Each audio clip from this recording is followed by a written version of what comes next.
देश के नाम संबोधन में प्रधानमंत्री मोदी की हुंकार, कहा महिला आरक्षण बिल को लेकर हमारा आत्मबल अजय, हम हारे नहीं हैं।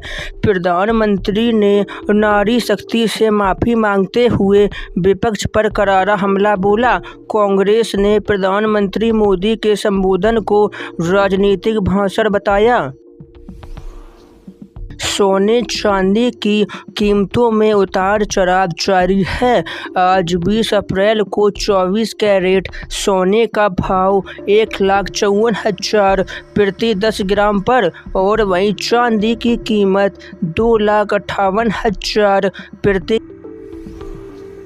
60 दिन में हाईवे किनारे के अवैध ढाबे हटाए जाएंगे। सुप्रीम कोर्ट ने यात्रियों की सुरक्षा और बढ़ते हादसों को देखते हुए राष्ट्रीय राजमार्गों पर सभी अवैध अतिक्रमण हटाने के सख्त निर्देश जारी किए।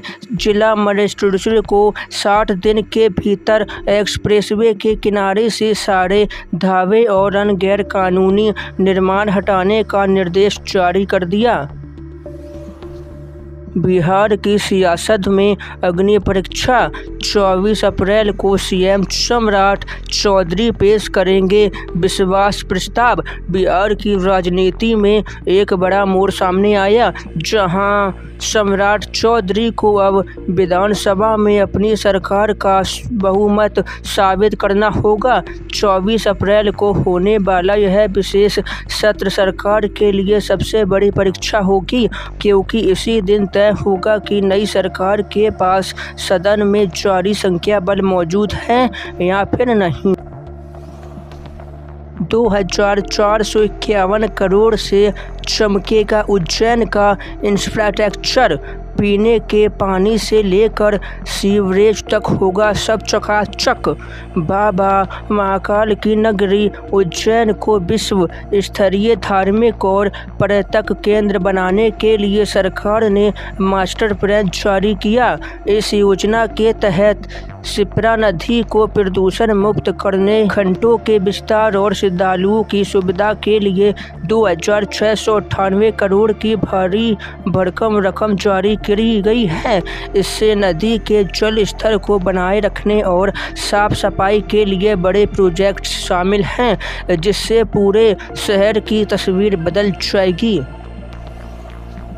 महिला आरक्षण को लेकर मोदी के संबोधन में विपक्ष को महिला विरोधी करार दिए जाने पर कांग्रेस अध्यक्ष मल्लिकार्जुन खड़गे ने पलटवार किया। खड़गे बोले, प्रधानमंत्री मोदी के भाषण में कांग्रेस का जिक्र 59 बार किया गया और महिलाओं का जिक्र तो बस कुछ ही बार किया। महिलाएं बीजेपी की प्राथमिकता नहीं हैं, कांग्रेस है, क्योंकि कांग्रेस इतिहास के सही पक्ष में खड़ी है।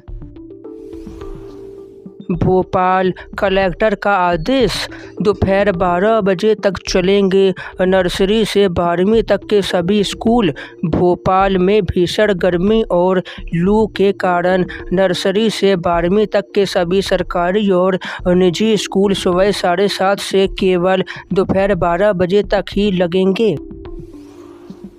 यूपी में आज से 3 दिन लू चलेगी। चित्रकूट, प्रयागराज और वाराणसी समेत 26 जिलों का तापमान 40 डिग्री या इससे ज़्यादा पहुंच गया। मौसम विभाग ने दोपहर में सीधे धूप से बचने की सलाह दी है। राहुल गांधी को राहत, दोहरी नागरिकता मामले में एफआईआर पर लगी रोक। राहुल गांधी के खिलाफ दोहरी नागरिकता के मामले में जो एफआईआर दर्ज कराने का कोर्ट ने आदेश दिया था, उस पर इलाहाबाद कोर्ट ने फिलहाल में रोक लगा दी। कोर्ट का कहना है कि ऐसे मामलों में कार्रवाई से पहले राहुल गांधी को नोटिस भेजना जरूरी था। इस नियम को ध्यान में रखते हुए कोर्ट ने पुराने फैसलों को रोक दिया। अब इस पूरे मामले में अगली सुनवाई आज यानी 20 अप्रैल को होनी है। पश्चिम बंगाल के बांकुरा में रैली को संबोधित करते हुए नरेंद्र मोदी ने कहा, ये वही टीएमसी है जो घुसपैठियों को लाभ देने के लिए हर कानून नियम तोड़ देती है। ममता बनर्जी ने कहा, बीजेपी का संसद में पतन शुरू हो गया, अब यह पश्चिम बंगाल में भी जारी रहेगा। मुख्य चुनाव आयोग ज्ञानेश कुमार के खिलाफ नया नोटिस देने की तैयारी में विपक्ष। सूत्रों के हवाले से सामने आई बड़ी खबर, कई विपक्षी दलों के नेता कर रहे हैं चर्चा।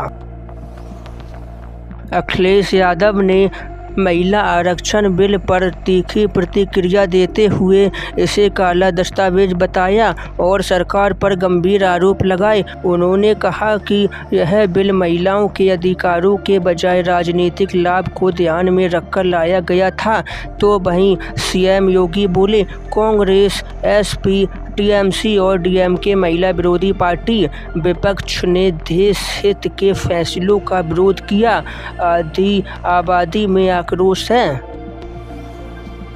किसानों को बड़ी राहत, अब बेमौसम बारिश से बर्बाद हुई फसल भी खरीदेगी केंद्र सरकार। केंद्र सरकार ने कहा कि बेमौसम बारिश और ओलों से प्रभावित फसलों को भी अब सरकार खरीदेगी। अगर गेहूं की चमक 70% तक कम भी हो गई तो भी किसान उसे एमएसपी पर बेच सकेंगे।